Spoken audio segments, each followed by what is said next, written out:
Pues bueno, pues muy buenas tardes. Lamentamos muchísimo, la verdad, ustedes me ven, ¿no? Me ven a mí y ven la pantalla, ¿verdad? La presentación. Sí. Sí. Ok.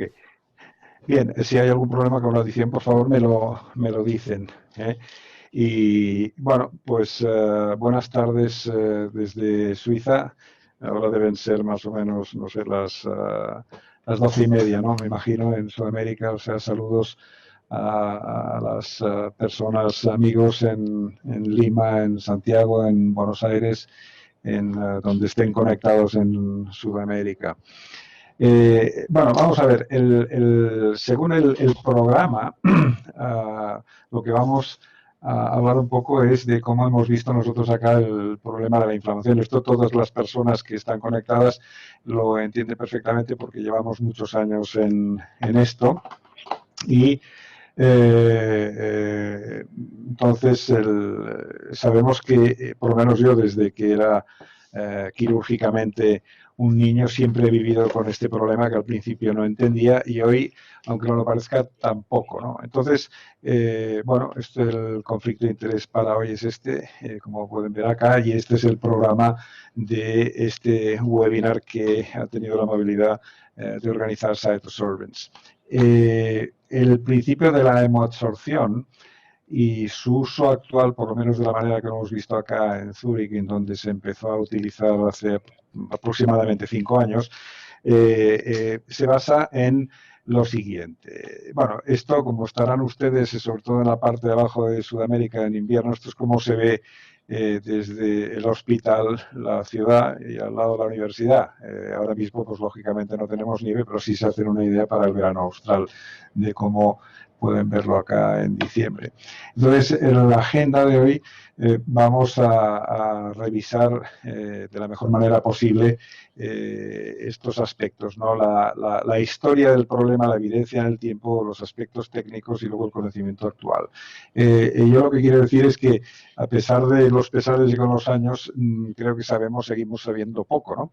Lo que sí es cierto es que sabemos que la inflamación, y esto es así, que es un vocablo de origen en el latín, pues lo único que refleja es una respuesta que es inespecífica frente a cualquier agresión, ¿no? Que lógicamente se genera por agentes inflamatorios, que solamente se da en tejidos vascularizados y que, bueno, es un mecanismo en el fondo de defensa, ¿no? Para aislar al agresor, para intentar destruirlo o para reparar el tejido u órgano que esté dañado.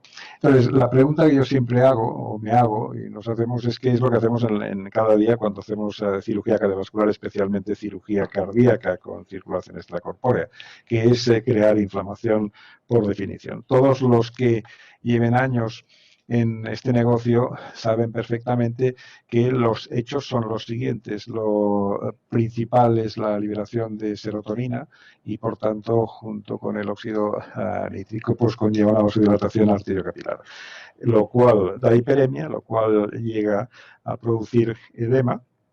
Y luego, pues, simultáneamente, pues hay acúmulo leucocítico y de células endoteliales y, además, pues, finalmente se produce la diapédesis de los macrófagos en el espacio intersticial, lo cual da un cuadro que normalmente puede llegar a ser grave y es como respuesta, primero, a lo que hacemos al operar, que es traumatizar los tejidos de una forma o de la otra.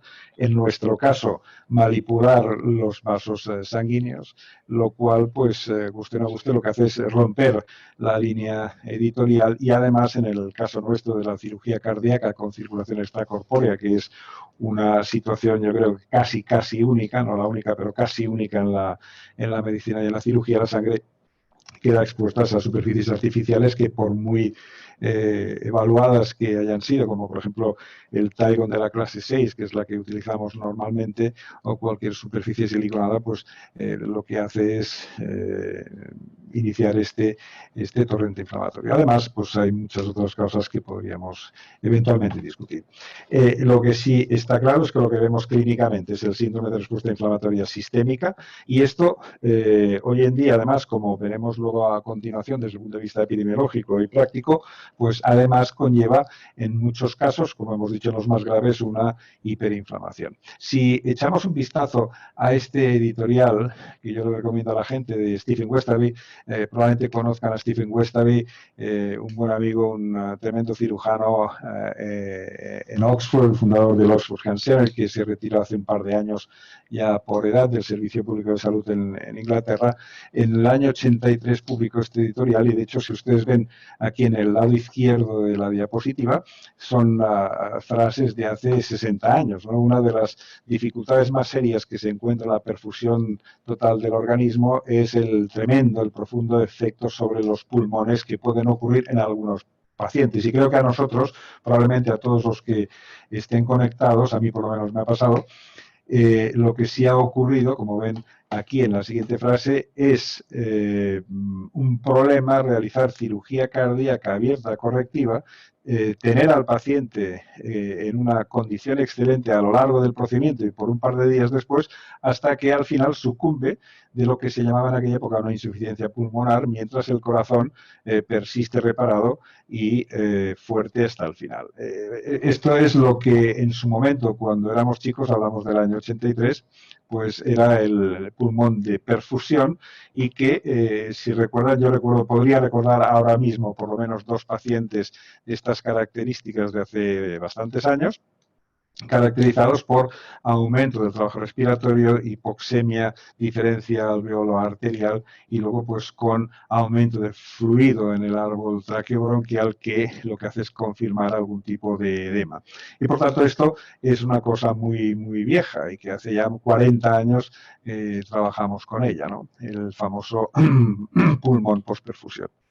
En este mismo editorial, porque Steve Westerby trabajó en Alabama con el fallecido doctor Kirkland, lo que decían entonces que la respuesta inflamatoria pues era un grupo de respuestas celulares y humorales que se activaban, lo que decíamos antes, con el contacto de la sangre con materiales foráneos, y esto es lo que iniciaba la respuesta inflamatoria. Por tanto, tenemos que aceptar, nos guste o no, que cada vez que intervenimos a un paciente utilizamos la circulación extracorpórea, o en todos aquellos casos en los que haya que integrar un circuito para que la sangre del paciente pase a su través, como podría ser, por ejemplo, el de la diálisis, pues hay un inicio de una reacción en cascada de inflamación, que lógicamente en el caso de la cirugía cardíaca es muchísimo más evidente que en otras situaciones en las que se utilice algún tipo de tubo de las características que hemos descrito.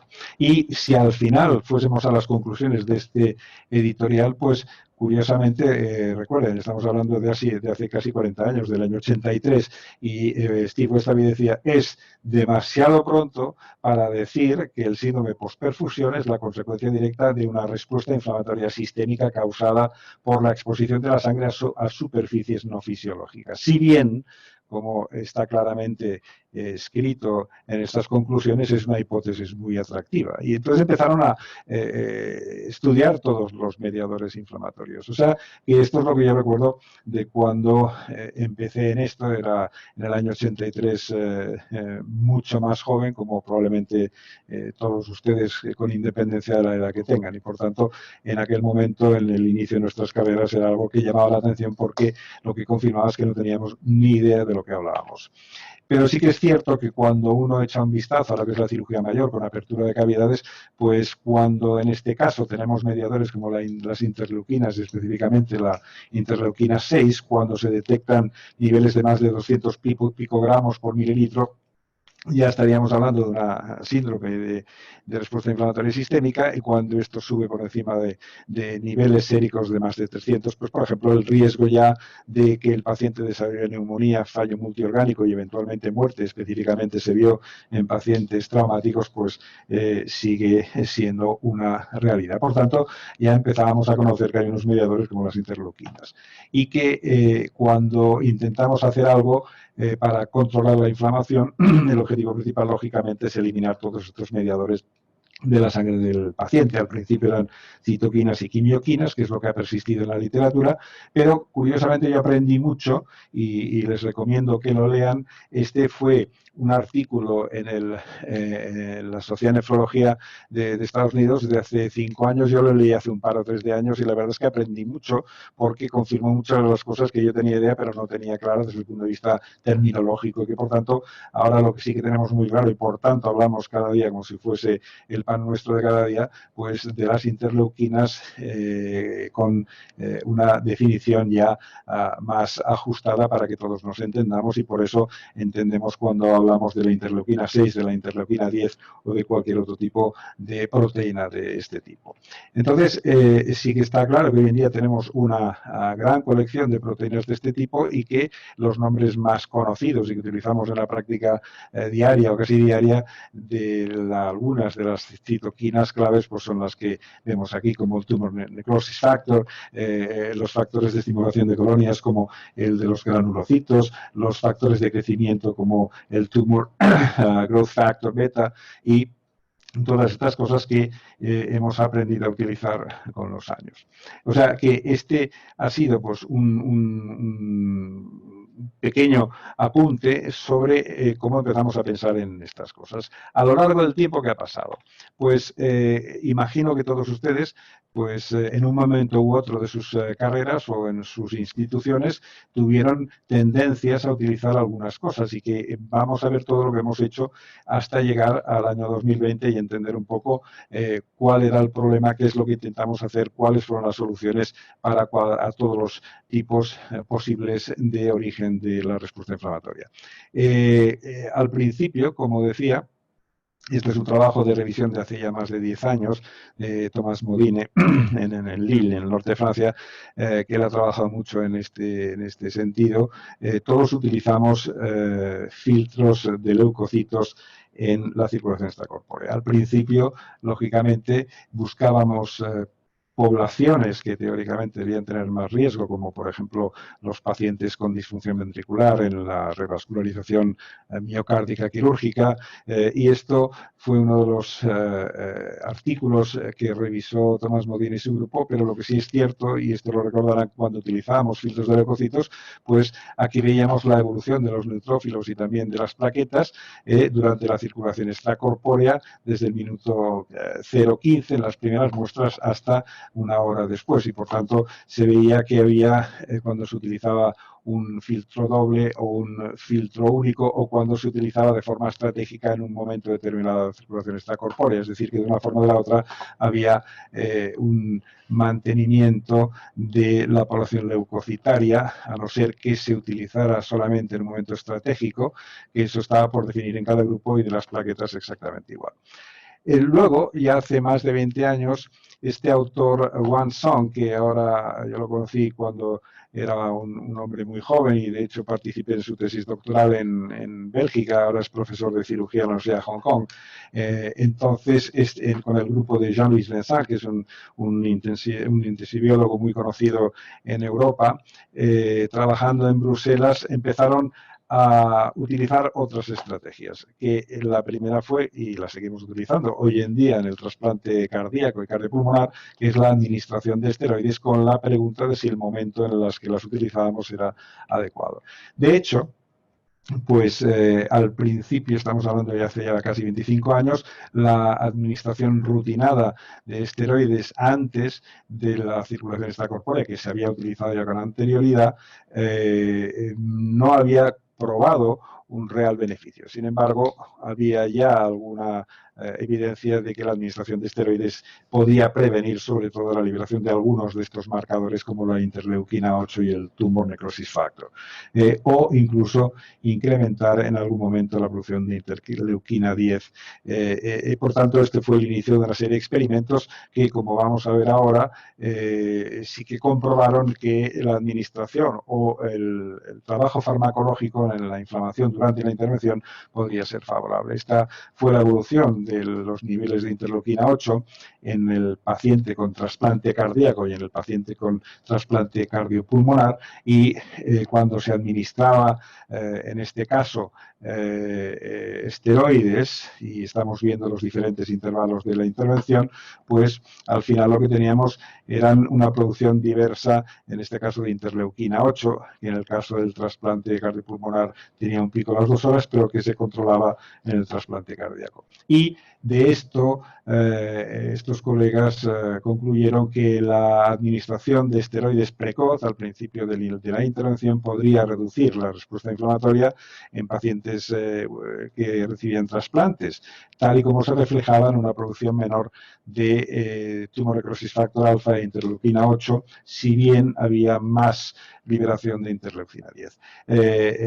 Y por eso la hipótesis inicial era de que sería preferible darla precozmente para reducir las complicaciones postoperatorias. Siguieron trabajando en esto y también analizaron los pacientes con cirugía de revascularización miocárdica y vieron un poquito lo mismo, ¿no? Los niveles de interleuquina 8, como pueden ver, desde el inicio y luego según la duración de la circulación extracorpórea, pues, y luego siguieron los pacientes hasta 24 horas, como por ejemplo aquí en el momento que se eliminaba la pinza de oclusión, cuando se administraba al cabo de un par de horas la timoglobulina, y veíamos que en este caso había una reducción postoperatoria y por tanto las conclusiones iniciales de la elevación de esos niveles de citoquinas proinflamatorias parecían ser más pronunciadas en el paciente que se le daba un trasplante que en el paciente coronario. Y inicialmente decían sí, las estrategias anticitoquina podían reducir las complicaciones, seguía siendo a pesar de todo una pregunta que intrigaba mucho y que por tanto en aquel momento, hace ya más de 20 años, seguía abierta. Después de todo esto, lo que sí encontraron es que comparando estos grupos, el trasplante pulmonar, el cardiopulmonar, la cirugía de revascularización, pues ellos al final demostraron que era el corazón y no los pulmones la que era la fuente más importante de citoquinas proinflamatorias, después de la reperfusión del miocardio isquémico en los pacientes que se revascularizaban con circulación extracorpórea. O sea que empezamos a ver una orientación hacia de dónde salían este tipo de moléculas y por qué. Y luego hicieron más estudios revisando toda su experiencia en esos 2 o 3 años previos y sí que confirmaron algo que nosotros ahora vemos muy claro, que es que las estrategias anticitoquina, incluyendo procedimientos como por ejemplo la hemofiltración, los circuitos que salieron posteriormente, como recordarán ustedes, recubiertos de heparina, las intervenciones farmacológicas, como por ejemplo, de nuevo, la administración de esteroides, todo esto era un grupo de terapias que teóricamente debían considerarse para reducir la morbilidad después de la circulación extracorpórea, en principio en unos grupos definidos de pacientes, pero que luego podrían ser extrapolables a otros, como con el tiempo se ha demostrado. Posteriormente ellos también estudiaron los circuitos recubiertos con heparina en ese modelo de trasplante y este sí que fue el primer, de hecho que yo recuerdo, estudio prospectivo y aleatorizado, en donde otra vez tenemos aquí pues todos los tiempos desde que se inicia la intervención, desde que se libera la pinza aórtica hasta 24 horas después, y viendo la evolución, como pueden ver aquí, de la interleuquina 10, la 12, la 6 y la 8, que aquí no les aparece marcadas, y por tanto veíamos que de una forma o de la otra todas estas curvas intentaban reducir esa liberación durante la intervención y que en el caso concreto de los circuitos recubiertos con heparina podría contribuir de forma significativa a la reducción de la agresión de isquemia de perfusión en los pacientes que han intervenido con circulación extracorpórea. La pregunta, por tanto, era si existía, con todo lo que hemos visto, espacio para el desarrollo. Hemos hablado de terapias farmacológicas, hemos hablado de terapias anticelulares como los filtros de leucocitos, estamos viendo pues la actuación también en el hardware con tubos impregnados con heparina y en estos momentos pues podría decirse que de la manera en la que estamos, y creo que ahora mismo hay un interés particular por otro tema, que es el que están ustedes viviendo como todos nosotros, que es la infección por el coronavirus, en el que hay un componente inflamatorio muy importante, pues sí que es cierto que ahora mismo tenemos otros aspectos técnicos que en su momento no existían, como puede ser la unidad de hemoabsorción. Yo al principio era, por llamarlo de alguna forma, un poco escéptico, y bueno, la experiencia que hemos tenido aquí, que todavía está en fase de estudio, y les explicaré luego por qué, parece que en grupos específicos de pacientes muy probablemente, y por eso volveremos luego, aunque sea brevemente, al tema del coronavirus, pues puede ser eficaz o por lo menos ayuda a controlar la respuesta inflamatoria.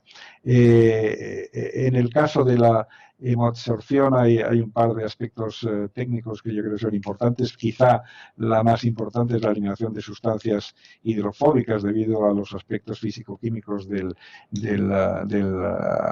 absorber. Son unidades compatibles con un tamaño de poro chico, como pueden ver aquí, de 3 a 800 micrómetros, y probablemente de la manera que está diseñado se puede hacer hemoabsorción, porque al final la superficie es lo que define la capacidad. Un filtro normal de membrana, como por ejemplo en la hemodiálisis, suele tener 2 metros cuadrados más o menos. En cambio, la unidad de hemoabsorción tiene hasta 45.000 metros cuadrados calculados de acuerdo a la superficie de las microestructuras que se utilizan, y que se ha demostrado hasta ahora en el ámbito experimental que tienen bio y hemocompatibilidad.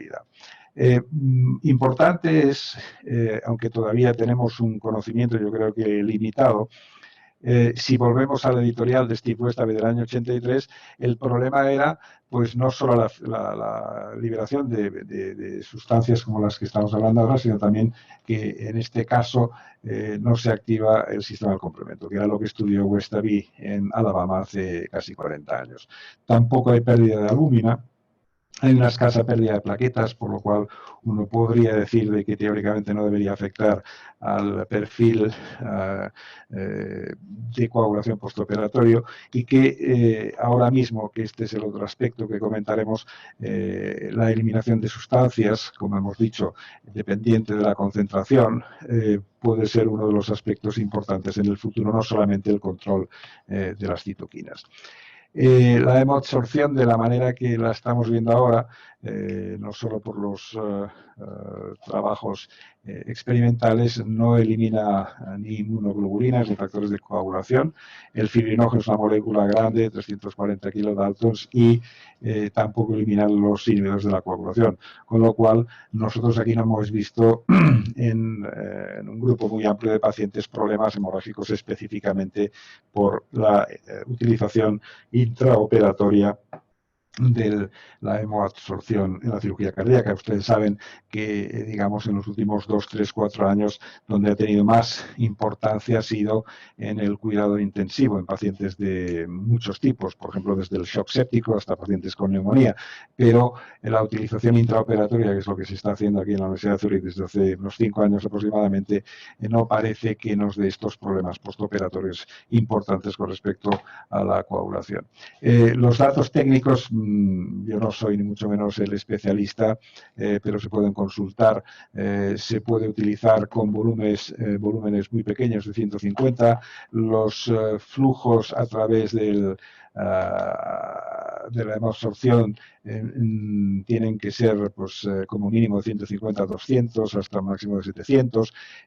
La duración de hasta 24 horas, yo creo que eso es muy práctico, y de hecho en más de un caso y en más de 2 hemos utilizado hemoabsorción postoperatoria durante más de 24 horas, porque lo único que tienen que hacer es cambiar el sistema. ¿Qué sustancias se eliminan?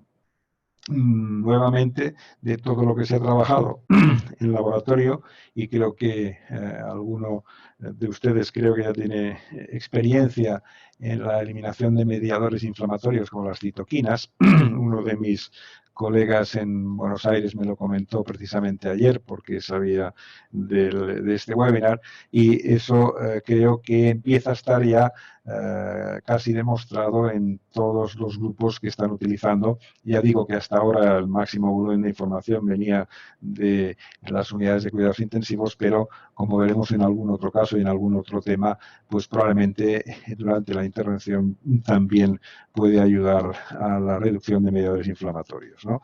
Ya digo que fundamentalmente las citoquinas, porque son moléculas de pequeño peso molecular.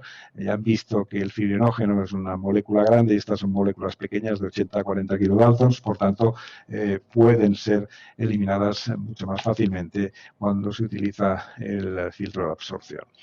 Otros mediadores inflamatorios, y por tanto ha tenido mucho interés en las unidades de cuidados intensivos, es precisamente la eliminación de toxinas, especialmente la enterotoxina. Hay dos grupos bacterianos que han recibido mucha atención, que han sido, por un lado, el Staphylococcus aureus y por el otro, el Streptococcus pyogenes, precisamente por la capacidad que se está demostrando hasta ahora de eliminar toxinas y, por tanto, ayudar el componente bacteriano en el shock séptico.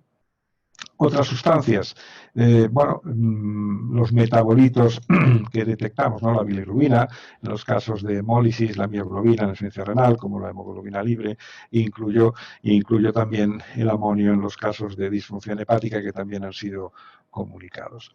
Nosotros, en el Hospital Universitario de Zúrich, básicamente lo hemos utilizado ya desde hace, como decía, 4 o 5 años en la circulación extracorpórea en grupos de pacientes como los que ahora veremos. Se utiliza en pacientes que están en soporte con ECMO y en algunos casos aditivo a la hemofiltración, pero los dos grupos más importantes son los anteriores. Y por tanto las indicaciones, pues ven aquí las endocarditis, las situaciones sépticas, las disecciones tipo A. Ahora mismo tenemos en marcha, lamento no podérselo demostrar porque los resultados iniciales todavía están en análisis interno, un grupo de 220 pacientes con disección tipo A en los que se ha utilizado la hemoabsorción intraoperatoria y parece que la tendencia es hacia una reducción de las necesidades de soporte farmacológico postoperatoria. Ustedes saben que la disección tipo A probablemente sea un buen ejemplo de liberación inflamatoria muy importante, puesto que en la disección tipo A la falsa luz, que en muchas ocasiones tiene un trombo con cierto grado de organización, es un excelente modelo de inflamación y por tanto será interesante ver qué resultados tenemos de todo esto. Como decíamos también, las operaciones de larga duración, por ejemplo, reintervenciones en las que uno calcule que puede tener una isquemia por encima de 2 horas. Los trasplantes, aquí todavía tenemos algunas dudas porque no tenemos claro, y ahora les comentaré un ejemplo de trasplante pulmonar de nuestro hospital, de mi compañero el profesor Ilhan Inchi, porque no nos queda claro si puede afectar también a los niveles séricos de los fármacos antirrechazo, y esto es una cosa que todavía está por ver. La instalación, los técnicos en perfusión les pueden ofrecer este tipo de instalación. De hecho, como pueden ver acá, se coloca en este lado antes del oxigenador para luego remeterlo en el circuito arterial, y aquí tenemos un ejemplo de nuestro grupo. Como ven, Max Halve, que es nuestro jefe de perfusión, hizo este vídeo que yo creo que es interesante, con un modelo de sangre artificial para demostrar, en este caso, con un sistema de ECMO, cómo actúa y dónde se coloca el cartucho de hemo absorción. No presenta mayor complejidad. Algunas personas, específicamente técnicos en perfusión, nos preguntaban al principio sobre la complejidad del sistema. Yo, la verdad, les debo decir que ahora mismo, desde que se empezó la experiencia en Zúrich, que yo sepa, se han instalado probablemente en los últimos 6 años más de 600 unidades y no ha habido ninguna comunicación, ni hemos visto personalmente, ni nuestros perfusionistas han confirmado ningún problema técnico, como en ocasiones puede pasar, como por ejemplo cuando hay rotura de oxigenador o cuando hay otro fallo del sistema. Esto quiere decir, y yo creo que es importante desde el punto de vista práctico, que es un sistema que no introduce a los perfusionistas ni luego en la unidad de cuidados intensivos una complejidad de manejo importante, porque ustedes saben que cuantas más conexiones, más conectores tengamos, más se incrementa el riesgo de posibles problemas. Y de hecho, como pueden ver acá, el filtro, el adsorber está trabajando y luego otra cosa que hacemos es abrirlo y examinarlo cómo está por dentro el material. Entonces, yendo a otra parte del conocimiento, ya ven que de esto ya desde hace algún tiempo este fue uno de los primeros estudios en que se trabajó en la combinación de ECMO en cuidados intensivos en pacientes con síndrome del distrés respiratorio del adulto por una sepsis por estafilococo aureus, en este caso mucho más grave por tener asociada la proteína de Panton Valentine en un paciente con neumonía H1N1.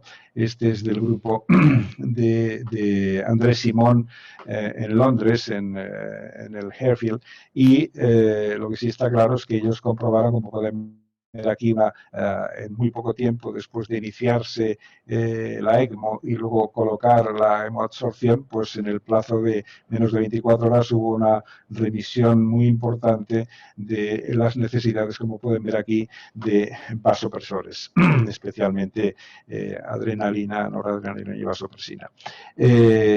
Otros ejemplos han aparecido bastantes en los últimos 2 o 3 años. Este grupo de Budapest también hablaba de lo mismo, es muy parecido al ejemplo previo. En el momento que se instaura, en este caso ECMO con hemoabsorción, en muy poco tiempo se reducen las necesidades de vasopresores y también se mejoran los niveles de lactato sérico.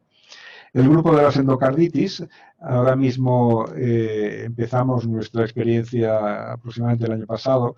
En Europa hay muy poca, todavía hay 2 o 3 grupos que están trabajando en ello.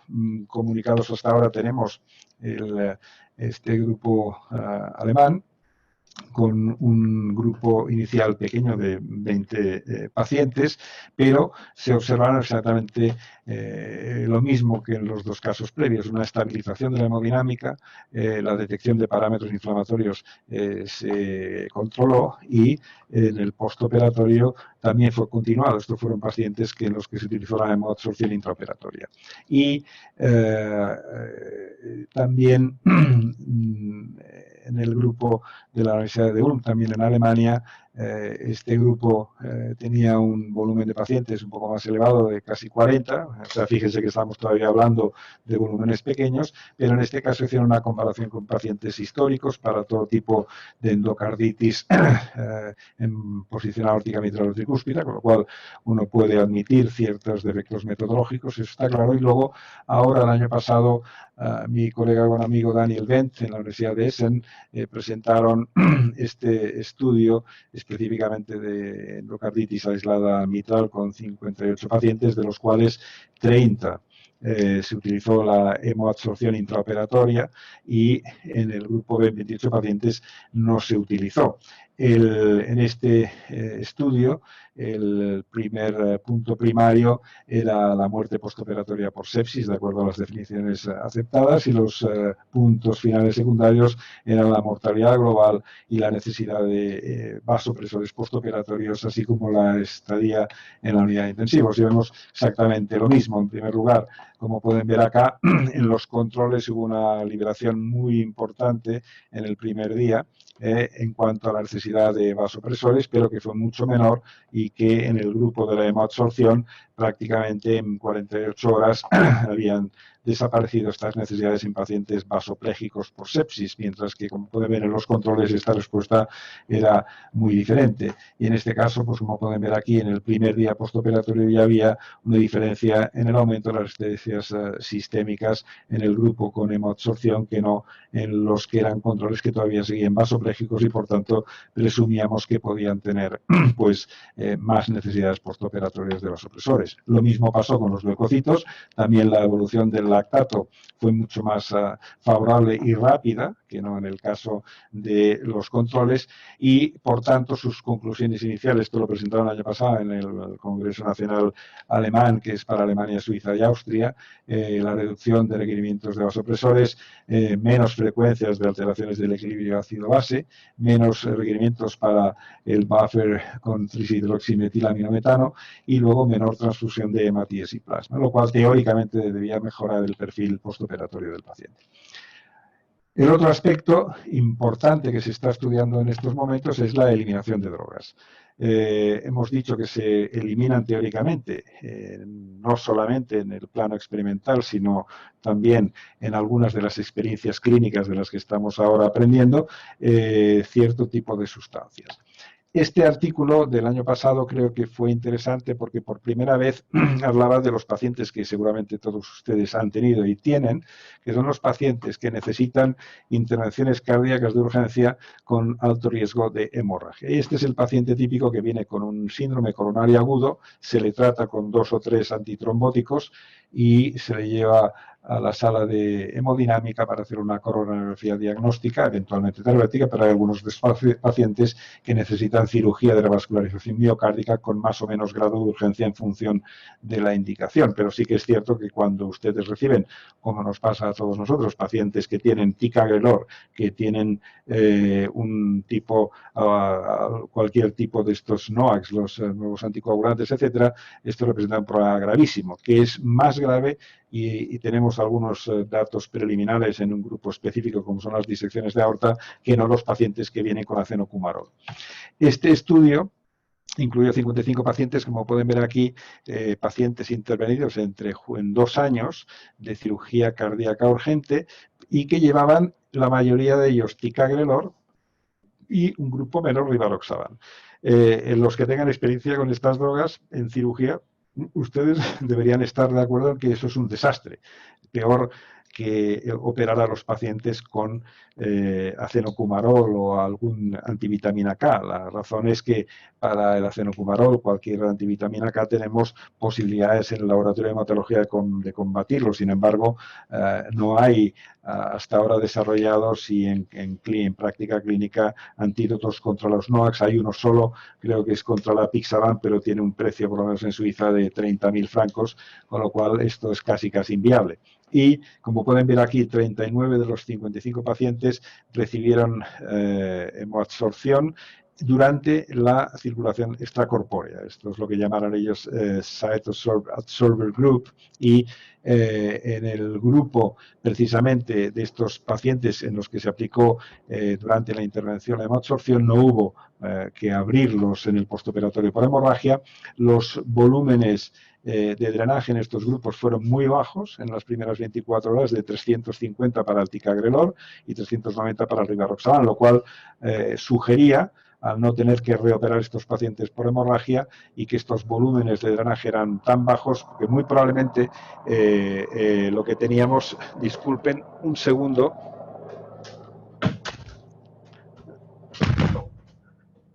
Lo decía porque nuestra oficina está justo debajo del helipuerto del hospital y aquí suelen aterrizar de 12 a 14 o 15 cada día y por tanto notarán un ruido que lamento no poder controlar solamente cerrando la ventana.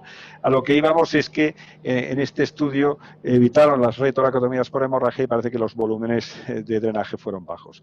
Y luego, analizando esas diferencias con otros, con los grupos, con los pacientes en los que nos aplicó hemoabsorción, pues vieron pues tiempos de intervención, volúmenes de drenaje, más necesidad o menos de transfusión, tanto de células como de plaquetas, etcétera, etcétera, etcétera. Es decir que en algunos de los casos, como por ejemplo pueden haber acá, en cuanto a la retoracotomía, en cuanto a los volúmenes y longitud de la intervención, parece que utilizando la hemoabsorción en estos pacientes podría ser positivo.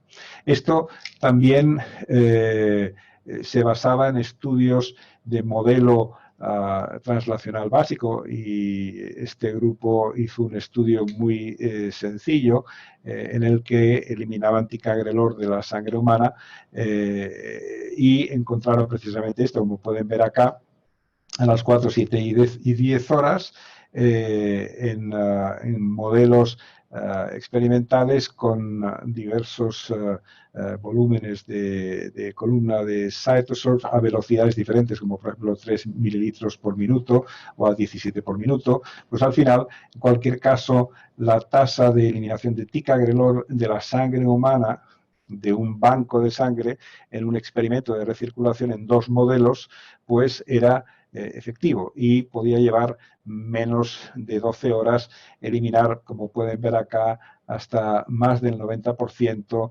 del volumen de droga que llevara esa sangre, lo cual eran datos positivos. Y para poner otro ejemplo práctico, este es un paciente que tuvimos el año pasado, ahora hemos tenido hasta este momento, creo que son 5 o 6, pero este es un paciente de 58 años que fue referido a un hospital relativamente cerca de acá, unos 50 kilómetros, por disección tipo A, pero el paciente tenía tratamiento con rivaroxaban desde hacía 2 años por embolia pulmonar. Él mismo, antes de ir a las urgencias, tomó una dosis extra de rivaroxaban porque él sabía que podía ser una embolia pulmonar. Al llegar al hospital le diagnosticaron de dolor torácico que parecía un síndrome coronario agudo, con lo cual le dieron clopidogrel y aspirina, como está previsto en muchos protocolos, y luego pues lo que encontraron que era un tipo A, una disección tipo A. Entonces, en este caso, después de que nos lo mandaron a nosotros, como tenía una malperfusión de una pierna, o sea que era una clasificación Penn State A-B, en principio lo que hicimos primero fue la fenestración y un stent en la arteria ilíaca primitiva izquierda, y en este tiempo habían pasado algunas horas. Inicialmente utilizamos antes de la intervención, mientras el paciente regresó de la sala de hemodinámica para la revascularización de la pierna, el nivel de rivaroxaban se controló de 150 a 42. La discusión está en que probablemente niveles de 50 microgramos por litro pueden estar ya dentro del ámbito de la seguridad, lo cual permitió la reparación aórtica, porque el paciente estaba estable, no tenía tamponamiento y el paciente no tuvo hemorragia postoperatoria grave, y el paciente fue al final evacuado a su hospital y sigue vivo un año después. Y esto fue exactamente lo que pasó. Como pueden ver acá, recibimos al paciente en esta condición, hubo una eliminación teórica espontánea, pero en estos 2 prácticamente periodos, el paciente llegó después de 16 horas de síntomas a nuestro hospital, más el tiempo que se tardó en la revascularización de la pierna, total que se consiguió que llegara a la cirugía con un nivel de antifactor 10 alfa por debajo de 50, y luego se mantuvo durante toda la intervención, y luego ya en el postoperatorio se utilizó precisamente hasta el segundo día, y esto corresponde ya a cuando habían pasado más de 3 días, pero la zona en la que se utilizó la hemoabsorción fue en este tiempo en el que pueden ver que fueron aproximadamente 24 horas consiguiéndose la reducción de la carga de antifactor 10 alfa. Y de hecho, pues esto fue más o menos lo que pasó cuando nos fijamos exclusivamente en el rivaroxaban.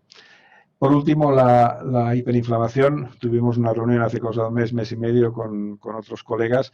Yo creo que estamos aprendiendo. Ustedes están viendo que todo esto, a pesar de que se llevan 4, 5, 6 años trabajando, todavía no disponemos de volúmenes importantes, pero sí que es cierto que todos los estudios, aunque sean de un tamaño pequeño, parecen apuntar a que hay dos cosas importantes que también en el caso de la hiperinflamación, que es lo de la era COVID, en el que parece que empieza a estar claro que lo que manda no es ni la agresión pulmonar, ni la agresión miocárdica, ni la agresión renal, sino que es la tormenta de citoquinas, pues puede ser algo sustancialmente útil. Y de hecho, yo no lo sabía, pero creo que hace un mes aproximadamente en Estados Unidos la Administración Federal de Drogas aprobó la utilización de la hemoabsorción en pacientes con neumonía o infección por COVID-19, ¿no? Ustedes saben perfectamente, este fue el inicio de la pandemia, que estamos hablando a 5 de mayo, en el que ya se había movido la explosión del oriente hacia Europa y empezaba a verse algo en los Estados Unidos del norte de América. Esto fue la evolución en Suiza, en donde en esa época pues teníamos 30.000 casos con 1.500 fallecidos. Aquí es como evolucionaba, por ejemplo, esta es la semana 9 de la pandemia, la semana 12 de la pandemia, la semana 17 de la pandemia, o sea que lo crítico fue acá.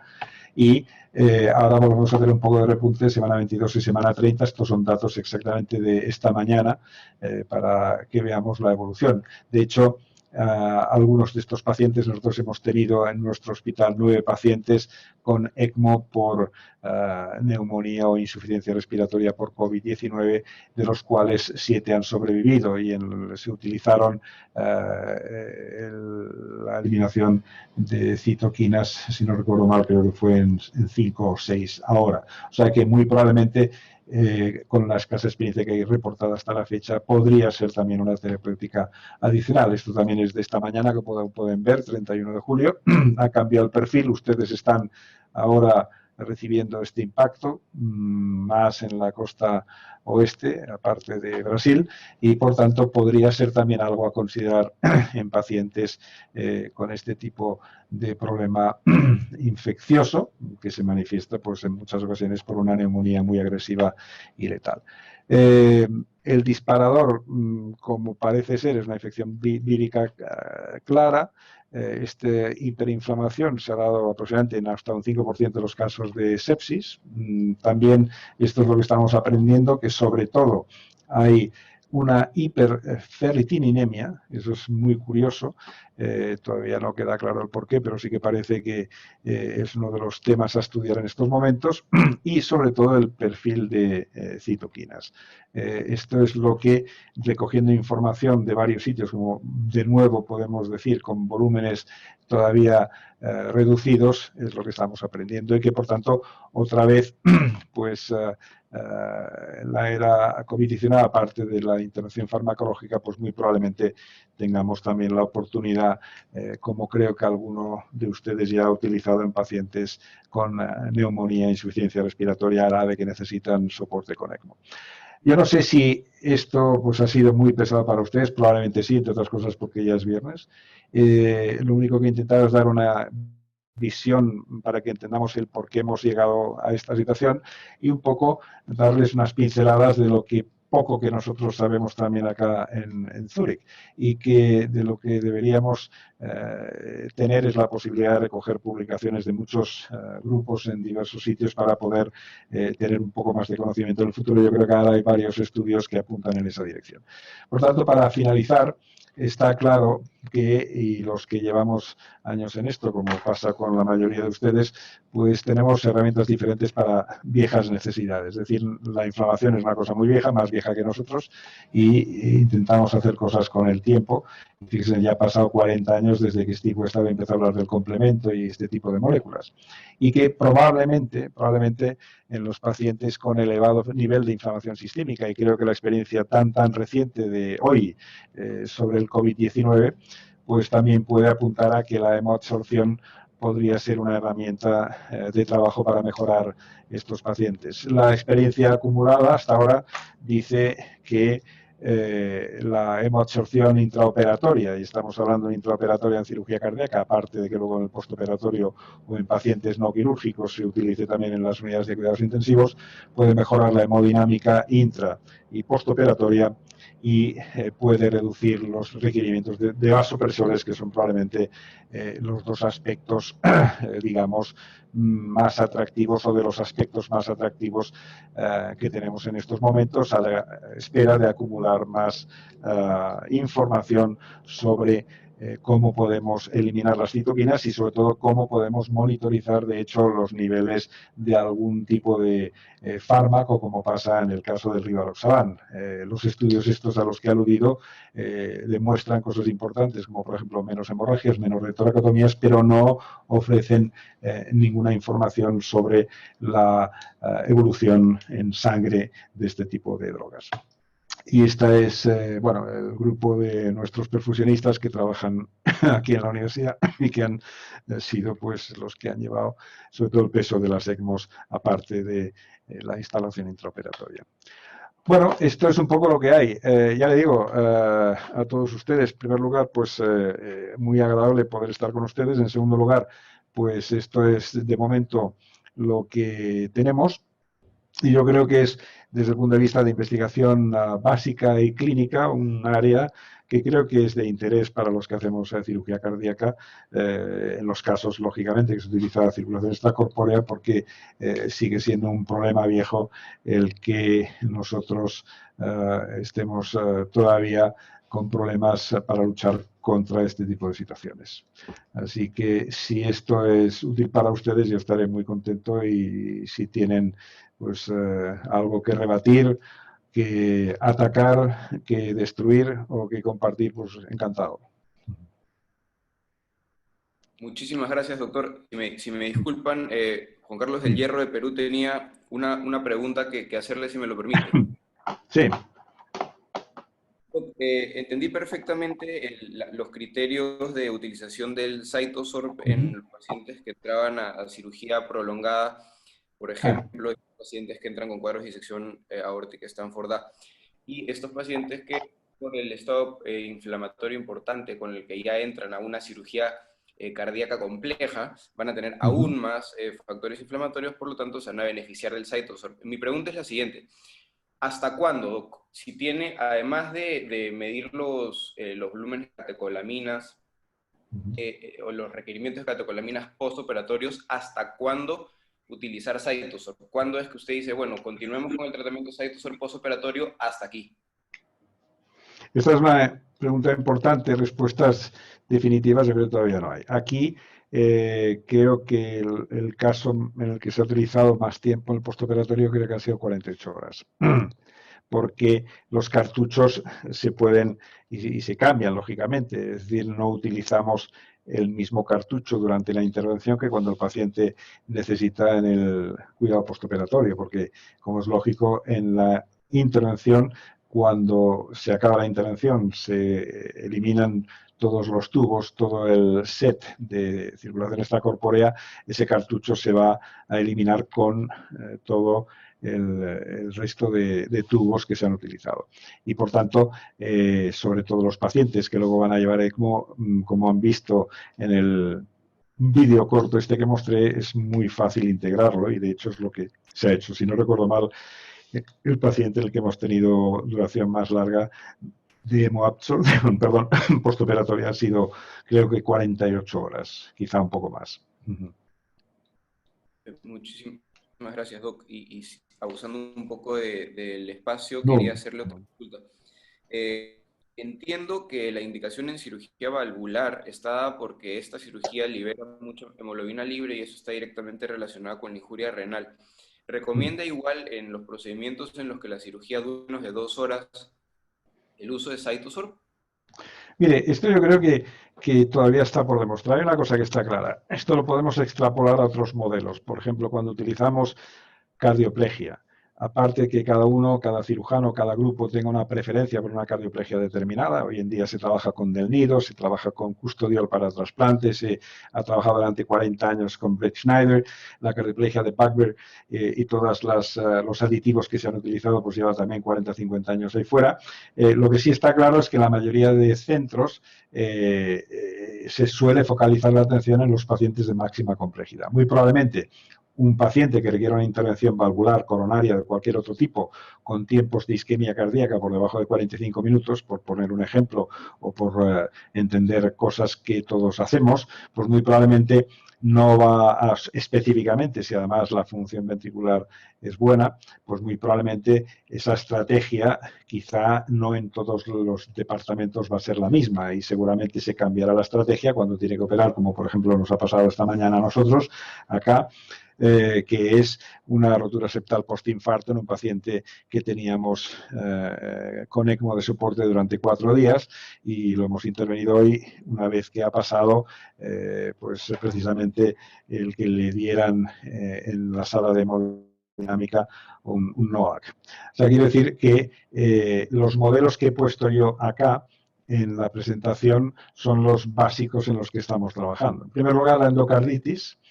No por el tipo de intervención, hay endocarditis, como todo el mundo sabe, que son intervenciones cortas porque la infección y destrucción valvular está confinada en los velos, no sale del anillo ni se va a otros territorios, por tanto puede ser una intervención relativamente corta. Igualmente que una endocarditis que requiera, por ejemplo, 2 sustituciones valvulares.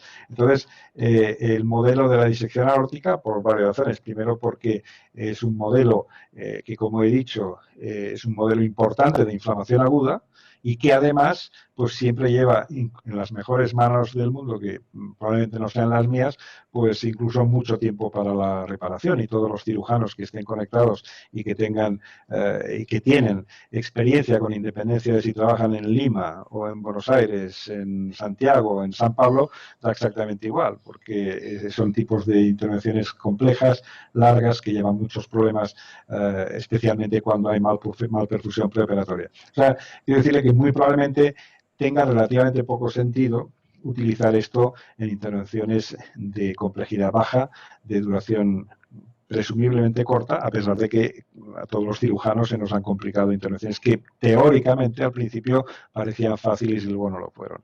Pero como también hay que tener en cuenta otros aspectos, como por ejemplo los costes no son los mismos en según qué países, el tipo de seguro también puede cubrir o no según qué tipo de hardware, esto lo vemos en todos los sistemas de salud que son diferentes, y eso también en según qué momentos de la experiencia de cada uno, pues muy probablemente pues haya que considerar. Por ejemplo, ahora mismo donde tiene una experiencia importante, por lo que sé de mis colegas, es en Irán, curiosamente, porque los volúmenes de cirugía en Irán son estratosféricos. O sea, estamos hablando de programas de 2, 3, 4 y 5.000 pacientes al año, que se ven en pocos sitios del mundo hoy en día. Aparte de Estados Unidos, hay alguno como Cleveland Clinic, o en Europa habrá 2 o 3 y algunos de los centros chinos. O sea, estamos hablando de volúmenes de cirugía masivos. O sea que eso es un tema que también debe individualizarse en función de donde uno trabaje, los requerimientos que tenga, los volúmenes y, por tanto, además, lógicamente, el tipo de complejidad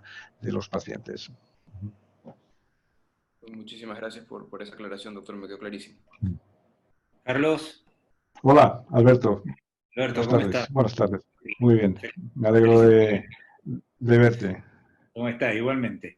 Bueno, nada, 2 comentarios. El primero, como vos lo has mencionado recién, nosotros estamos en este momento con un enfermero nuestro de internación domiciliaria con un COVID, con una neumonía muy importante, y al cual le colocamos un filtro de hemadsorción. Y bueno, con resultados positivos, tuvimos que estar cambiándolo diariamente, lo asistimos 72 horas con con el filtro. Los niveles de 390 de interleuquina 6 caían dramáticamente a 70, 80, pero a las 24 horas volvían a repicar, o sea, como que uno está tratando la consecuencia y no la causa, ¿no? Lo mantuvimos así 3 días cambiando el filtro, en el momento más álgido de la inflamación. Ahora está ya recuperándose, todavía con ECMO tenemos esperanza de, incluso ECMO pronado, tenemos la esperanza en las próximas 48 horas de poder hacerle el weaning. Así que, bueno, ha sido una muy buena experiencia. Eso como comentario. Como pregunta, nosotros hicimos un análisis de las causas, no solamente de la enfermedad, sino de los pacientes por las cuales nosotros teníamos inflamación no prevista, y una de las causas más importantes es el sobrepeso, la obesidad, a pesar de que uno canule, haga canulación central con cánulas grandes y manejando en vez de roller un sistema de centrífuga, que está probado que uno disminuye la inflamación con este tipo de circuito. Ahora bien, sin embargo, los pacientes obesos por encima de 120, 130 kilos en el hombre y de 100 kilos en la mujer, a pesar de todas estas maniobras, nosotros con una P significativa hemos tenido significativamente mayor inflamación. ¿Vos pensás que con este sistema la obesidad en sí misma es una indicación independientemente del tiempo, de la cirugía o de las características previas que puedan favorecer a la inflamación?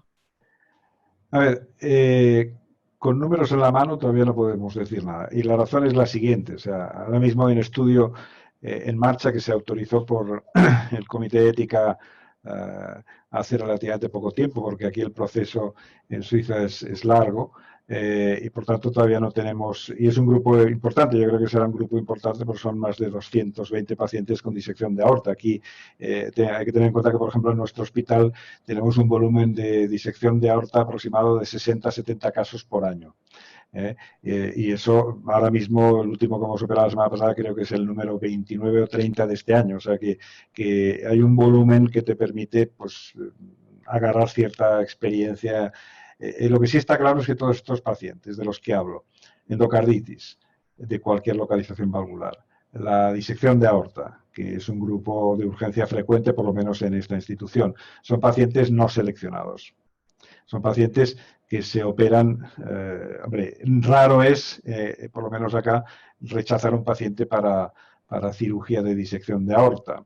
Y de hecho, pues nosotros publicamos ahora hace poco un trabajo en pacientes con disección de aorta y reanimación cardiopulmonar preoperatoria. Y son pacientes que incluso estos se llevan a cirugía, sabiendo que tienen más mortalidad. Es decir, que no son pacientes seleccionados y, por tanto, tienes pacientes obesos, tienes pacientes con un índice de masa por debajo de 20.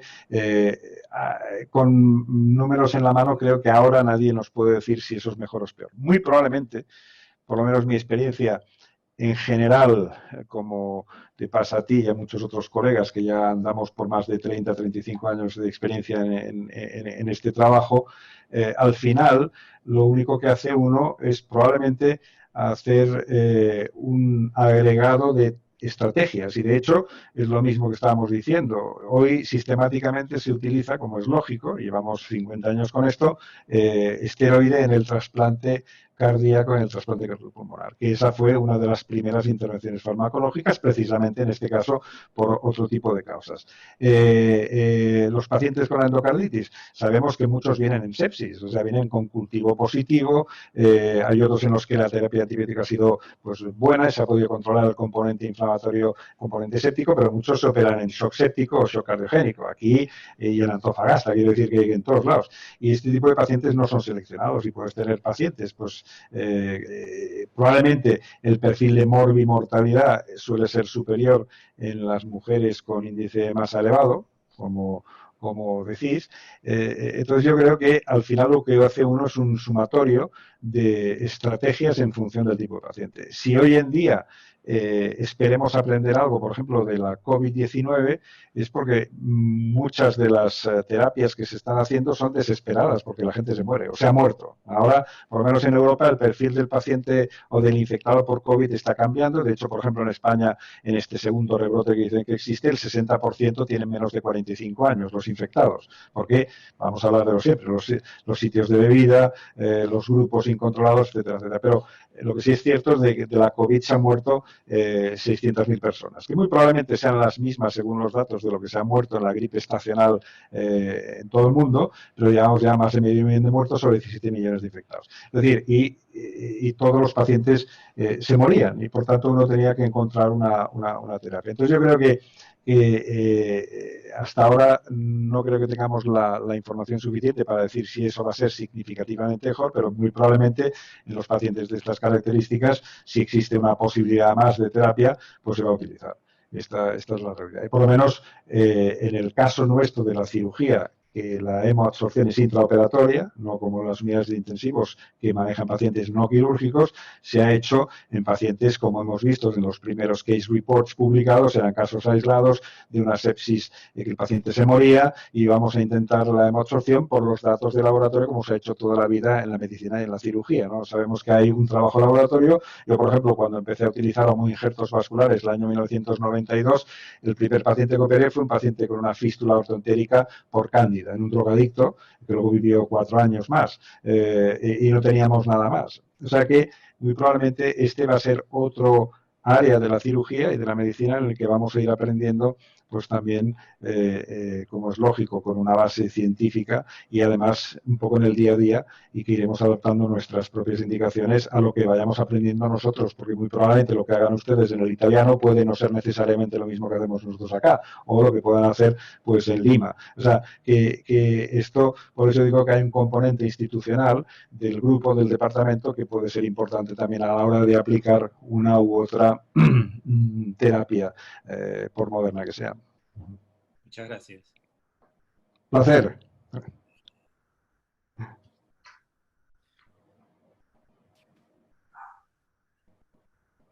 Doc, si me permite, tenemos algunas preguntas de la audiencia que si disculpa mi introducción, me gustaría trasladar. Preguntan, gracias por la si puede comentar un poco su experiencia en hemoabsorción en los cuidados postoperatorios conectados a la máquina de reemplazo renal continuo. ¿Qué parámetros se utilizan en su centro? Acá se han utilizado en la unidad de cuidados intensivos de cirugía cardíaca, eso está claro, pero los parámetros son los mismos. Lo que he dicho es que se puede utilizar y se utiliza como complemento a la hemofiltración. Hay que colocarlo antes del filtro de diálisis, de la filtración arteriosa continua. Eso también, logísticamente, los perfusionistas tienen que entender eso. No es complejo ni mucho menos, y es como han visto, es muy sencillo. O sea, que con un mínimo de entrenamiento puede beneficiarse muchas personas a la hora de manejar, a pesar que, como siempre, cuanto menos personas manejen el sistema, mejor, ¿no? Es decir, si nosotros somos aquí 4 manos y luego tenemos 44, pues las posibilidades, por definición de fallo, irán aumentando cuantas más manos seamos. Eso también es así. Entonces, no hay un parámetro específico. Como he dicho, el otro problema, el doctor Domenech lo ha dicho ahora, han monitorizado un paciente específico por las interleuquinas. Hay otros pacientes, como son los de los NOACs, que pueden necesitar terapia postoperatoria, en los que no hay manera de ver la evolución en sangre y en suero en el postoperatorio. O sea, aquí en el hospital mío, en la Universidad de Zúrich, se puede realizar detección de antifactor 10 alfa, pero el resto de NOACs, como por ejemplo ticagrelor, de momento no acá, y lo consultamos con el laboratorio, no tenían una metodología para detectar y monitorizar cómo va a evolucionar esa persona, pues por ejemplo, con la eliminación de ticagrelor, si va a durar mucho, si va a durar poco, si vamos a necesitar más tiempo. O sea, no hay unos factores específicos. Corresponde, pues, lógicamente al tipo de patología, al tipo de paciente, al manejo específico en una unidad de cuidados intensivos, pero no voy a poder decir que tengamos un protocolo específico para este tipo de actuación en estos momentos. De acuerdo, y como mencionó, también va a depender de la velocidad de flujo, ¿no? Porque presentó un chart bastante interesante. La velocidad también. Bueno, de hecho en el cartucho necesita usted un mínimo de flujo, porque lógicamente si no se trombosa, por eso estamos hablando por encima de 150 200 mililitros por minuto. Tampoco hace falta darle un flujo máximo como pasaría en el flujo máximo de 5 litros, 6 litros, sino con menos de 1 litro, pero manejándose en esa desviación de 2 a 800 mililitros, 700 mililitros por minuto es suficiente para que el cartucho trabaje. Eso es así. Muchísimas gracias. Creo que las otras preguntas ya las respondió con... ¿Se puede hacer otra pregunta? Sí, por favor. Doctor, hola, buenas tardes. Yo soy Marcela Rodríguez, anestesióloga del Hospital del Tórax en Santiago, Chile. ¿Cómo está? Muchas gracias por su presentación. No, Doc, muchas gracias a ustedes por aguantar estas horas. Doc, mire, nosotros somos un hospital público, entonces tenemos un tema de costo-efectividad bastante importante. Quería consultarle sobre estos pacientes de endocarditis y de disecciones aórticas, que son pacientes que en algunos tenemos SEC largas, pero algunas endocarditis son SEC que pueden ser menor de 2 horas y que van a salir probablemente sin ECMO a la UCI. ¿Hay algún estudio de costo-efectividad? ¿Ustedes usan en todos los pacientes con endocarditis aguda? Quería saber eso, si hay estudios de costo-efectividad y el criterio para usar el CytoSorb en estos pacientes. Es lo que le digo, aquí ya hay una tradición, por llamarlo de alguna forma, reciente, ¿no? Porque se va utilizando la hemoabsorción aquí en la Universidad de Zúrich, creo que desde hace 6 años. Y yo estoy acá desde mediados de 2017, creo que se empezó en el 2015. Ahora exactamente la fecha no, pero bueno, ya quiere decir que hay ya más de 5 años de manejo general por parte de los cirujanos, perfusionistas y anestesiólogos y luego en cuidados intensivos. Vuelvo a lo mismo, el problema que tenemos es que, pero no solamente con esta terapia, sino con cualquier otra, a no ser que tenga un impacto masivo como está pasando ahora con la COVID-19, que eso es una pandemia y por tanto tiene un impacto mundial, en donde además se muere la gente mucha, esto es otra historia, ¿no? Entonces, cada sistema de salud es muy difícil compararlo. Yo he trabajado en varios sistemas de salud. Yo soy español, nací en Barcelona, he trabajado más de 30 años en la Universidad de Barcelona, que es un sistema público como el de ustedes. He trabajado en el Oriente Asiático, fui profesor en la Universidad de Singapur, he trabajado en Cleveland Clinic, he trabajado ahora en Suiza, en donde el sistema sanitario no tiene nada que ver con el que tienen ustedes en Chile. Por tanto, es muy difícil que yo le pueda decir esto. Póngala acá, póngala allá.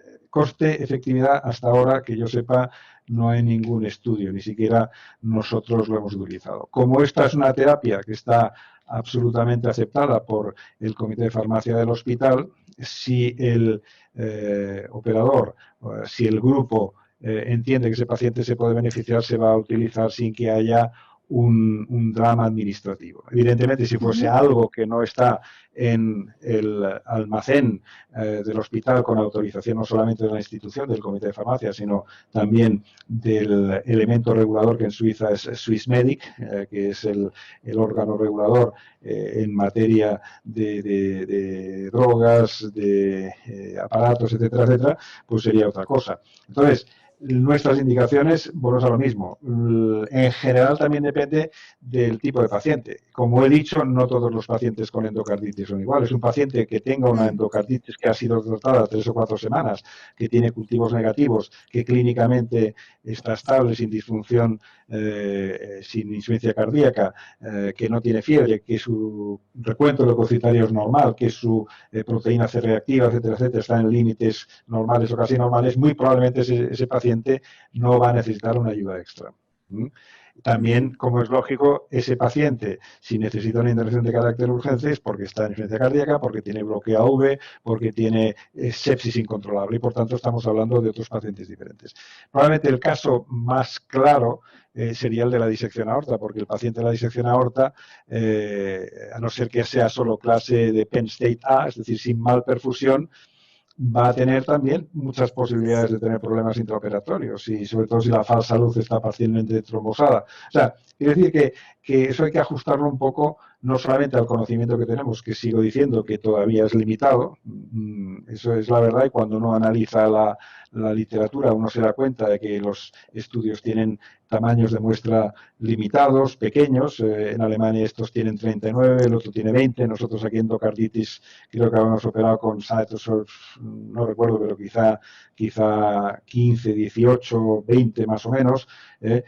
Por tanto, en casos como el que relata usted, en donde hay una necesidad de además ajustar a la economía y a la administración local, pues muy probablemente yo le diría que sí que es cierto que es mejor utilizarlo, o que estaría más indicado en pacientes que tengan un componente séptico persistente, por ejemplo, el paciente que tiene cultivos de sangre persistente, sí que es una indicación de cirugía, paciente que tiene fiebre, paciente que tiene shock o pre-shock séptico, ese sería un grupo de personas en las que probablemente estaría más reforzada una indicación para la utilización de la terapia de este tipo. Esta es la verdad. Lo que decía, ¿no? Hay otros grupos de pacientes. Es que vamos a reintervenir un paciente que es la tercera vez que se reinterviene por una cardiopatía congénita que ha llegado a adulto, es la tercera vez que se le cambia el conducto pulmonar, por poner un ejemplo, y ya anticipamos pues probablemente que pueda haber una intervención mucho más larga que la habitual. La ventaja es que en el lado derecho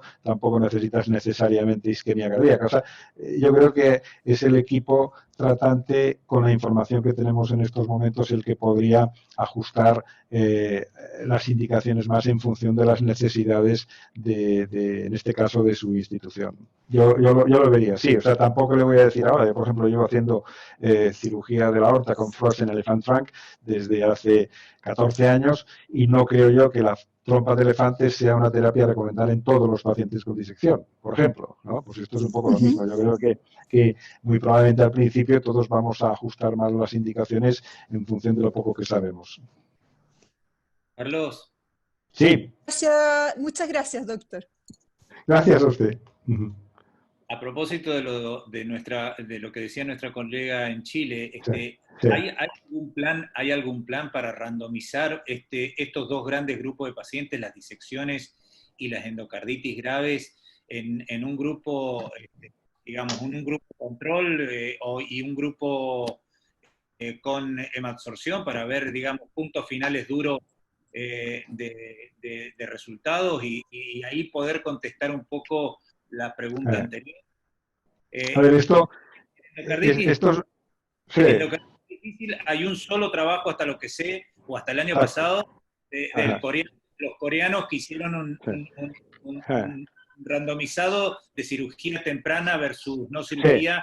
Pero bueno. Exactamente. O sea, en el campo de la endocarditis, incluyendo terapia médica quirúrgica, hay, si no recuerdo mal, 7 estudios aleatorizados en los últimos 40 años. O sea, que son grupos de tremenda dificultad para hacer estudios aleatorios. En España se promovió uno, ya hace 10 años, cuyo protocolo se publicó en la American Journal of Cardiology, y ese estudio no se pudo completar nunca.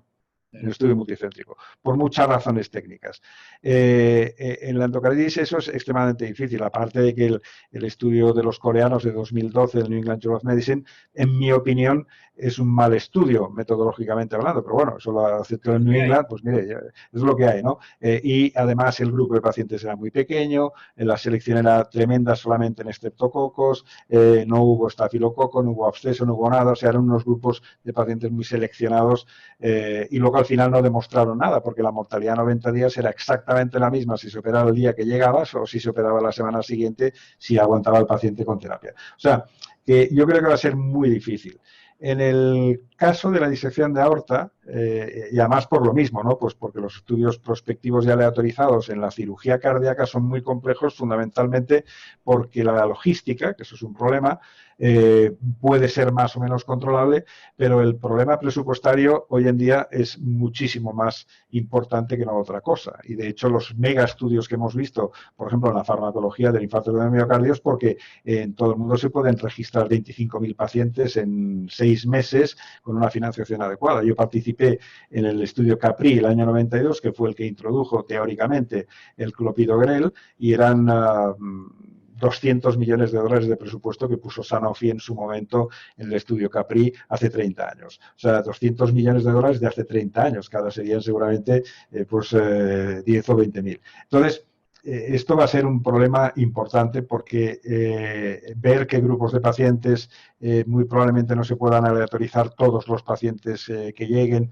Yo lo veo muy difícil el poder hacer un estudio de estas características en la cirugía cardíaca en grupos sobre todo de este tipo. Por ejemplo, a no ser que sean un grupo de muchísimo volumen, por ejemplo, como Cleveland Clinic, como Leipzig en Alemania o como el Instituto del Corazón de Berlín, con 4.000 casos para arriba, en estos sitios operan 200 endocarditis al año, que son muchas, pero no se puede comparar con otro tipo de cirugía como la coronaria, por poner un ejemplo, ¿no? Entonces, personalmente veo una dificultad importante a la hora de poder organizar estudios de este tipo que muy probablemente podrían aportar más cosas. Aparte, ya digo, del problema logístico o del problema económico que hoy en día, por lo menos en la mayoría de países de Europa, está ahí y va a ser peor en los próximos meses o años, si no me equivoco, que me gustaría equivocarme.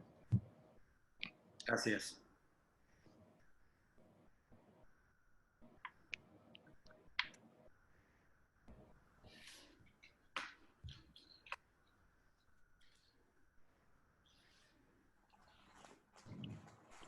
Hola. Se cortó. Ahí entró de nuevo. Ah, ok. ¿Qué tal? Doc, finalmente yo quería hacer una pequeña consulta porque entiendo por su presentación, que ha sido realmente brillante, un poco a qué nivel, o sea, fisiopatológico actúa el CytoSorb. O sea, este dispositivo vendría a ser un modulador inflamatorio, básicamente.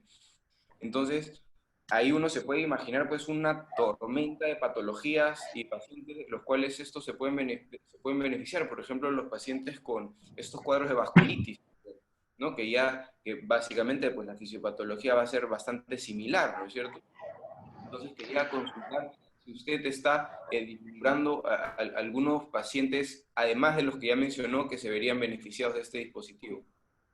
Bueno, yo creo que en principio lo que habría que entender es que son todos estos estados en los que hay un componente inflamatorio agudo con liberación de cantidades masivas de mediadores. Y vuelvo a lo mismo. En los últimos 4 o 5 meses, el ejemplo del que está aprendiendo todo el mundo, del que estamos aprendiendo absolutamente todas, es la respuesta inflamatoria del COVID-19. Eso es así. O sea, hay hasta la fecha, desde que se inició la pandemia o desde que la OMS empezó a trabajar en esto, el 31, o cuando se declaró el primer caso, el 31 de diciembre del año pasado, hasta fecha de ayer, porque lo miré ayer, hay más de 35.000 trabajos publicados sobre el tema COVID. Nunca visto en la historia de la medicina. Otra cosa es que analizaremos de 35.000 trabajos cuántos realmente tienen calidad científica y cuántos han aportado algo a la comunidad. Esto es otra cosa, porque también hay que decir que yo, que he tenido la oportunidad de revisar bastantes trabajos de COVID en el ámbito de la cirugía cardíaca, hasta ahora yo personalmente no he aceptado ninguno por problemas de calidad. Eso es harina de otro costal, ¿no?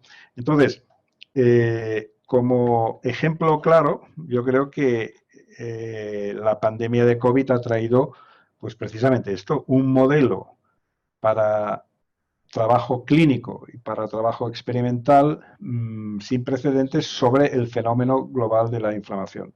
Es decir, los artículos críticos que han salido hablan todos de la tormenta de citoquinas. Te está diciendo que el problema muy probablemente no sea si el paciente desarrolla una neumonía bilateral o si el paciente hace una cardiomiopatía X o si el paciente, como también se está trabajando en ello, desarrolla modelos diferentes de insuficiencia renal aguda. O sea, aquí lo que probablemente sea importante es que esa infección vírica lo que hace es levantar una tremenda reacción inflamatoria generalizada en el organismo con estos mediadores de los que estamos hablando.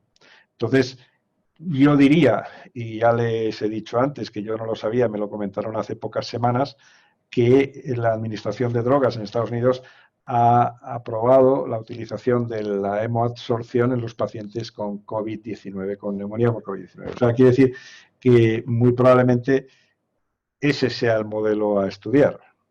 Y podemos entender que todos los pacientes que tengan un componente inflamatorio agudo grave, como hemos dicho antes, y esto ya lo sabemos desde hace tiempo, según qué niveles séricos de sustancia, pues como decíamos en una de las diapositivas anteriores, la respuesta inflamatoria sistémica de la circulación extracorpórea por encima de 200 picogramos por mililitro ya es una respuesta importante, capaz de producir neumonía, capaz de producir en los pacientes traumáticos, etcétera, etcétera. O sea, el modelo está claro, o sea, la fisiopatología está clara. Si esto de lo que estamos hablando es una reacción inflamatoria aguda, en la que hay envueltos un grupo importante de mediadores y específicamente 2 o 3 que nosotros conozcamos mejor y sobre las que teóricamente se puede actuar, pues muy probablemente esos grupos de pacientes podrían ser beneficiados por una actuación de este tipo. Y vuelvo a lo mismo, muy probablemente en el entorno de una agregación de terapéuticas, como ya hemos visto en el caso de la cirugía cardíaca, desde la intervención farmacológica con esteroides hasta la actuación de los circuitos extracorpóreos con heparina, cosas que llevamos haciendo muchos años, pero que al final se van utilizando de forma agregada. Por eso utilizamos en la circulación extracorpórea, por poner un ejemplo, los circuitos heparinizados. Por eso se utiliza en muchos pacientes, el ejemplo es el del trasplante pulmonar y cardiopulmonar, los esteroides. Por eso se han utilizado, y en muchos sitios se utilizan todavía los filtros de leucocitos de forma estratégica, pues por ejemplo 10, 15, 20 minutos antes de liberar la pinza o antes de acabar la circulación. Este tipo de cosas, pues al final acaban siendo terapias agregadas. Pero sin olvidar que en este caso la pregunta es ¿dónde estamos? La respuesta es estamos hablando de la inflamación. Y el modelo más reciente que tenemos es el de la hiperinflamación de la infección por el coronavirus SARS-CoV-2. Esto es de la manera que lo podría interpretar yo. Muchísimas gracias, Doc. De todas maneras, quería hacer ahora estuve revisando el chart de drogas y sustancias que remueve el CytoSorb de circulación y vi que hay también una lista bastante extensa de antibióticos que creo que todos tenemos que conocer y también tener en cuenta cuando se utiliza. No, eso seguro. Es decir, que también hay que entender que el cartucho de absorción funciona de dos maneras. Una, como ya hemos dicho, es con una superficie de intercambio tremenda, porque como las unidades que se introducen en el cartucho son de un tamaño mínimo, pero hacen que la superficie de intercambio sea altísima. Hemos visto lo que se calcula a la hora de la fabricación. Un filtro normal puede tener 2 metros cuadrados y el cartucho puede tener más de 40.000 metros cuadrados, como un campo de fútbol, ¿no? Eso quiere decir que probablemente haya más capacidad de intercambio, de absorción, de eliminación de lo que usted quiera. Esta es una de las cosas. Luego, lógicamente, también hay unas limitaciones en cuanto al tamaño de la molécula, ¿no? Las moléculas muy grandes no van a ser removidas y las moléculas pequeñas, en las cuales entran algunas de estas moléculas, pueden ser eliminadas y se eliminan precisamente pues porque tienen el peso atómico, el peso molecular que tienen, ¿no? Y por tanto, pues también hay que considerar que no todas las moléculas tienen el mismo tamaño y por tanto muy probablemente no todas puedan ser eliminadas. Por eso, si ve la lista teórica de trabajo experimental en el que hay cosas que no se eliminan, pues por ejemplo, pues los trombocitos, por ejemplo, las plaquetas, y si se puede eliminar, pues por ejemplo, pues, como hemos dicho antes, pues rivaroxabano o ticagrelor, por ejemplo. Entonces yo creo que hay que entender también un poco digamos, el porqué de cómo puede funcionar el cartucho de absorción. Y cómo utilizarlo también de manera sinérgica con estos Claro. medicamentos, el tocilizumab, por ejemplo, como muy bien dijo usted, ¿no? Esto acaba de remover las citoquinas circulantes, pero tenemos drogas como el tocilizumab, que son inhibidores de los receptores interleuquina 6, que ya actúan en el órgano blanco, que tienen más de 100 kilodaltons de peso molecular y que no van a ser absorbidos, por lo tanto, pueden trabajar de forma sinérgica con este dispositivo. Exacto. Muchísimas gracias, doctor, por su explicación. Muy bien, pues perfecto. Muchas gracias, doctor Mestres. Yo creo que nos pasamos bastante del tiempo y bueno, gracias por No, extender. pasa nada. Obviamente, de parte de CitoSorbents ha sido un placer, como siempre. Si hay más preguntas, también lo podemos contestar nosotros desde CitoSorbents. Sí. Vamos a dirigir a... No pueden hacerlo también por correo electrónico, no tiene mucho problema eso tampoco. Si soy capaz de responder a las preguntas, que eso no ocurre todos los días. También sumarme al agradecimiento de Félix, doctor Mestre, muchas gracias de parte de Ribrown Chile, que ha sido un tremendo aporte para nosotros. Pues nada, espero que nos veamos en algún momento, fuera de la pantalla. Ojalá así sea. Gracias. Gracias, doctor. Muchas gracias a todos. Hasta luego. Gracias, doctor. Gracias, Félix. Adiós, buenas tardes. Hasta luego.